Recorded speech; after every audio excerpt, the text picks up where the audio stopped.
নমস্কার বন্ধুরা, জয়ন্তীর কিচেনে সকলকে স্বাগত জানিয়ে আজ আমি চলে এসেছি একটা দুর্দান্ত স্বাদের রেসিপি নিয়ে।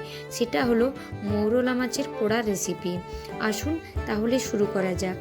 শীতকালে আমরা অনেক ছোট ছোট মৌরলা মাছ পেয়ে থাকি, তাই আজকে চলে এসেছি আপনাদের কাছে রেসিপিটি নিয়ে। এখানে আমি 200 গ্রামের মতো মৌরলা মাছ নিয়েছি এবং তার সাথে কয়েকটা পুঁটি মাছও ছিল। এবার আমি মাছগুলোকে ভালো করে জল পাল্টে ধুয়ে নিয়েছি 4 থেকে 5 বার। এবার ওর মধ্যে আমি হলুদ গুঁড়ো, লবণ এবং লাল লঙ্কার গুঁড়ো দিয়ে দিলাম। এবার কাঁচা লঙ্কা কুচি দিয়ে দিচ্ছি। আর এখানে আমি অল্প পরিমাণে জিরের গুঁড়ো দিয়ে দিলাম। আবার অল্প পরিমাণে ধনে গুঁড়ো দিয়ে দিলাম। আর এখানে আমি 2 চামচ কালো সর্ষে আর 1 চামচ পোস্ত আগের থেকে বেটে রেখেছিলাম, ওই সর্ষে পোস্তর পেস্টটা আমি এখানে দিয়ে দিচ্ছি। আর আমি 2 চামচ সর্ষের তেল আমি দিয়ে দিলাম এখানে, আর কিছুটা ধনেপাতা দিয়ে দিলাম। ব্যাস, আমি কিন্তু আর অন্য কিচ্ছু দেবো না। এখানে আমি পেঁয়াজ ছাড়াই মাছের রেসিপিটা বানাচ্ছি। ভালো করে উপকরণগুলো মাছের সাথে মাখিয়ে নিচ্ছি। মাখানো হয়ে গেছে আমার। এবার আমি একটা কলাপাতা নিয়ে নিয়েছি। কলাপাতাটা গ্যাসের আঁচে আমি ভালো করে সেঁকে রেখেছিলাম। সেকার কারণ এটাই, যাতে কলাপাতাটা যখন আমি ভাঁজ করব যাতে ভালোভাবে ভাঁজ করা যায়। এবার কলাপাতার উপরে আমি সর্ষের তেল একটু মাখিয়ে নিলাম, বুলিয়ে দিলাম। এবার আমি মাছটা ওর মধ্যে দিয়ে দিচ্ছি।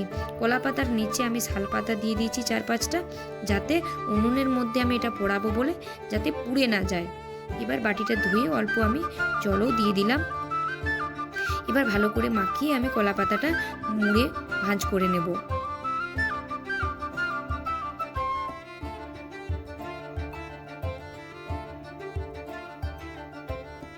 একটা ছোট খাটির সাহায্যে আমি ভালোভাবে এইভাবে মুড়ে নিচ্ছি।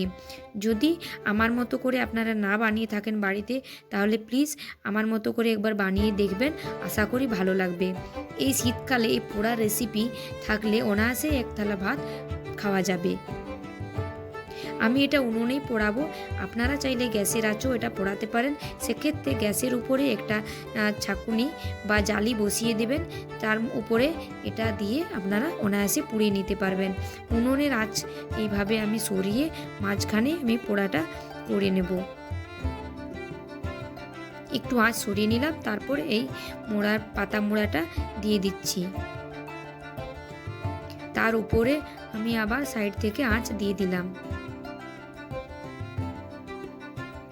15 থেকে 20 মিনিট পর আমি দেখব এটা হয়েছে কিনা। জাস্ট আমার হয়ে গেছে। এবার আমি উনুন থেকে এটা তুলে নিচ্ছি। এবার ভালো করে পরিষ্কার করে আমি এটি গরম গরম পরিবেশন করব।